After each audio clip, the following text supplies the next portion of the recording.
Morning everybody. आता मी तुम्हाला दाखवणार आहे आमची कॅरव्हॅन. दिग्विजयने स्वतःच्या कष्टाने ही पूर्ण बिल्ड केलेली आहे, बनवलेली आहे. इथं पाय पुसायचे, त्याच्याशिवाय आत यायचं नाही. आतमध्ये आल्यानंतर हा आहे आमचा लिव्हिंग एरिया. हे सगळे स्टोरेज आहे, त्यातलं बटन, हे जे हिंजेस आहेत अँटिक लुक वाले, हे सगळं. ही व्हॅन आहे 1983चं मॉडेल आणि त्याच्या हिशोबाने आम्ही मॉडर्न लुक त्याला देण्याचा प्रयत्न केलेला आहे. इथं आम्ही 6 जण बसून सुद्धा जेवलेलो आहोत. 6 जण कट्ट्याकट्टी बसतात, पण 2-3 जण 4 जण पण आरामात बसू शकतात. इथं आम्ही छोटासा टेबल लावतो आणि मग डिनर करतो. इतर लेफ्ट साइडला आम्ही बॅटरीज ठेवलेल्या आहेत. पूर्ण व्हॅनचं बॅटरी ज्याच्यावरती व्हॅन ऑपरेट होते, सगळे अप्लायन्सेस चालतात.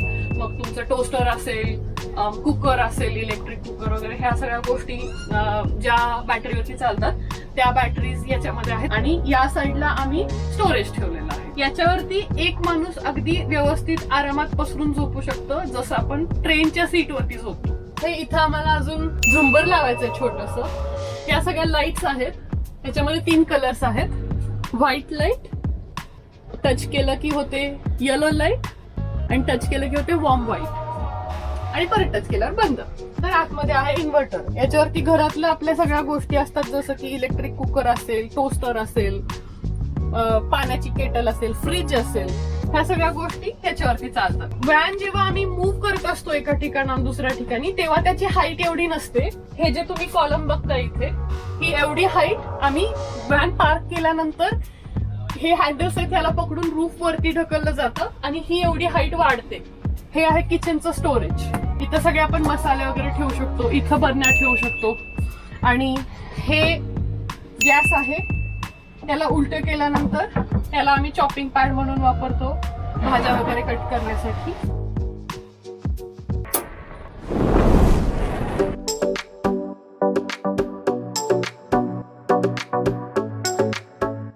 गॅसवरती चालणारा ओव्हन सुद्धा आहे खाली. याच्यामध्ये बेकिंग होऊ शकते, केक होऊ शकतो, पिझ्झा होऊ शकतो. त्याच्या खाली किचनचं स्टोरेज आहे. हा आहे फ्रीज.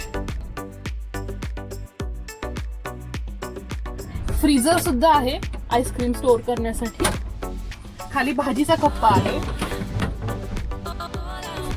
आता आपण येऊयात सिंक वरती, जे आहे आमचं बाथरूमचं आणि किचनचं सिंक. हे पण आम्ही चॉपिंग बोर्ड सारखं वापरतो. इथं हँडल असल्यासारखं आहे, छोटीशी जागा बनवली आहे. इथं हात टाकला की बाहेर घ्यायचं. आणि ह्याला पण आम्ही भाज्या कट करण्यासाठी वापरतो. हा नळ आहे, हा पण सगळीकडे फिरतो. याला बाहेर काढलं तर इथं पाय वगैरे पण धुवू शकतो आपण. आणि त्याला शावर आहे, हे बटन दाबलं की शावर येतो. हे ओपन केल्यानंतर हे आतमध्ये आमचं डस्टबिन आहे. ही प्लॅस्टिकची बॅग आहे जी याला अडकवली आहे, आणि याला वरती झाकण येतं. आणि याला बंद केलं की कचरा सगळा आतमध्ये येतो. याच्यामध्ये स्वच्छ पाणी आहे पिण्याचं. 25 लिटरची टाकी आहे ही. अशा आमच्याकडे 3 टाक्या आहेत. हे आहे व्हॅनचं स्विच बोर्ड. याच्यामध्ये सगळं कंट्रोल होतं, सगळ्या पॉवर्स. हे आहे सोलार चार्जर, ज्याचं पॅनल व्हॅनच्या रूफ वरती आहे. पूर्ण व्हॅन सोलारच्या पॉवर वरती ऑपरेट होते. आपली इंडियन कुकिंग असते, तर त्याचे वास वगैरे जे असतात फोडणीचे, त्याचा ठसका तो व्हॅनच्या आतमध्ये राहू नये म्हणून हे 2 फॅन जर समोरासमोर उघडले तर त्याच्या समोर खिडक्या पण आहेत. क्रॉस व्हेंटिलेशन होतं आणि सगळा वास बाहेर निघून जातो व्हॅनच्या. आता ही आहे आमची व्हॅन मधली बेडरूम. या बेडरूम मध्ये तुम्ही बघू शकता, तिन्ही साईडला खूप सारं स्टोरेज आहे. त्याला प्रेस केलं आणि उघडलं, कप्पा ओपन होतो. कपडे वगैरे याच्यामध्ये आम्ही स्टोअर करतो.